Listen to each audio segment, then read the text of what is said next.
In November 2004, when voters approved ballot measure 37, they thought they were sending a message that they wanted greater fairness for individual property owners in Oregon's land use planning process.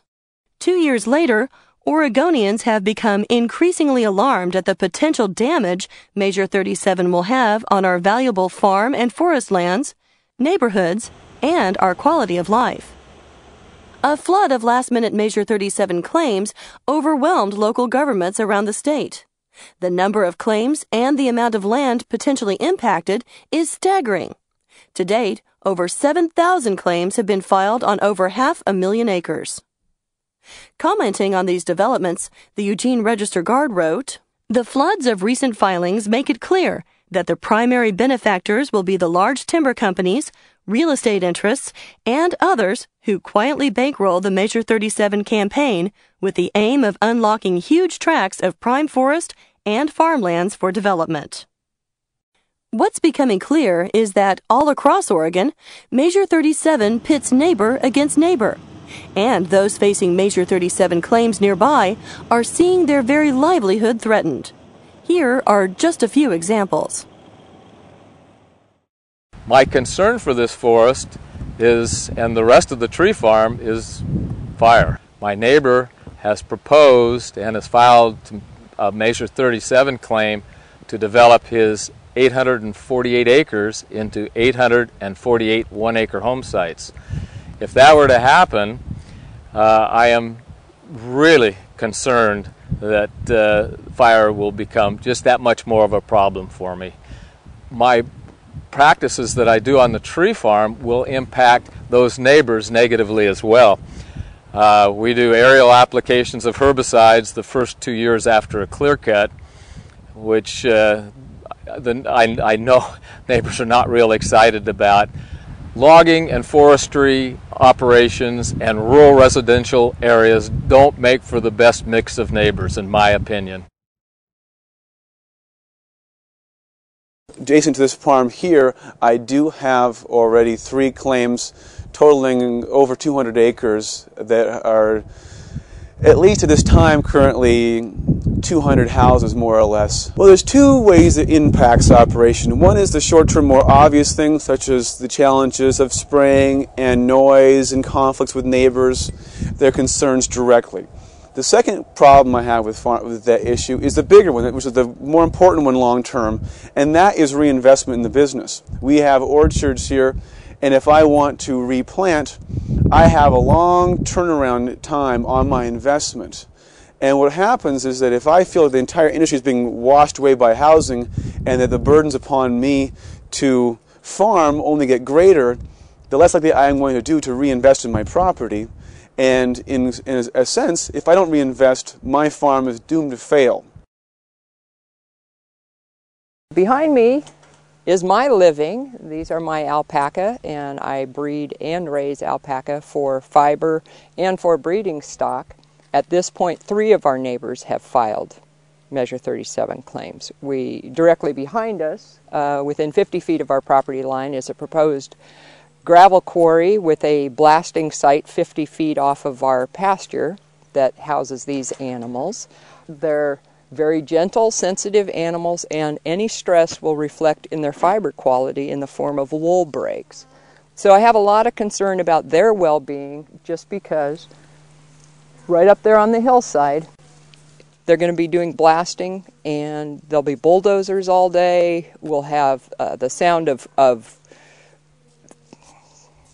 grading equipment, rock crushers, and I'm not sure how it will affect these folks.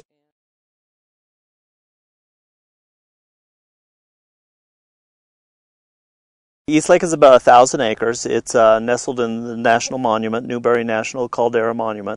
People from all over the world are drawn here, not only to fish and to hike, but also to mountain bike and actually just to enjoy the scenery. I was shocked. I was told that a gentleman had filed a Measure 37 claim for some property that he owns across the lake and wanted to do maybe some pumice mining, geothermal plant, and maybe finally add some homes across the lake from me. What I envision a pumice mine to look like is stripping all the trees and then stripping the ground layer by layer in order to get to the pumice, and eventually what you would have over there would be a bare butte that has been chiseled down and chiseled away. Also, I'm very concerned about the runoff. Trees and any type of vegetation play a huge part on the ecology of any water system. So my concern on that would not only be the aesthetics of what would be losing on the beauty of what we can now look at, but also the runoff into the lake, what impacts that would have. We have a Measure 37 claim to the north and west of us, a Measure 37 claim to the south, and then a separate Measure 37 claim down the North Applegate Road, approximately 2.5 miles from where we're located. You know, subdivisions and farming operations by nature don't mix, but subdivisions and vineyards really don't mix. Vineyards are not neighbor-friendly operations. They generate noise, nuisance dust. The spraying is always an issue. Unfortunately, these Measure 37 claims are really a threat to our business and livelihood. We wonder, where do we go for compensation? You know, where do we go to redress our grievances?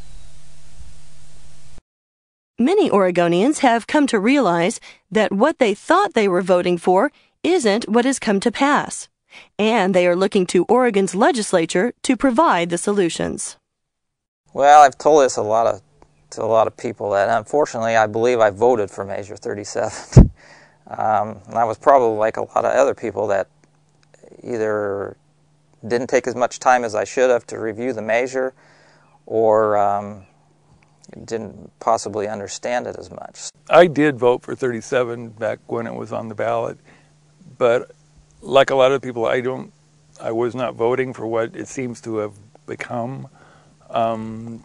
Back then, it was property owners being able to, you know, put a family member's house on their property.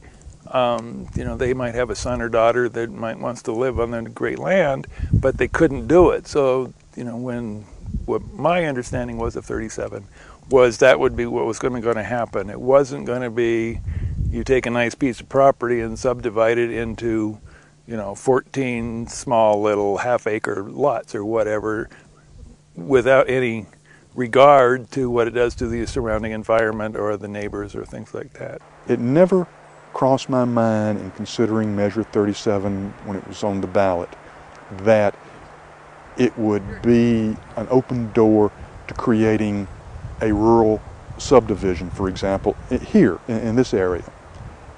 That to me is a totally different issue from personal use. Would love to see the legislature revisit the whole issue and perhaps try to come up with some kind of reasonable approach that is a compromise between the needs of the individual and the needs of the people around, as well as, you know, the society as a whole.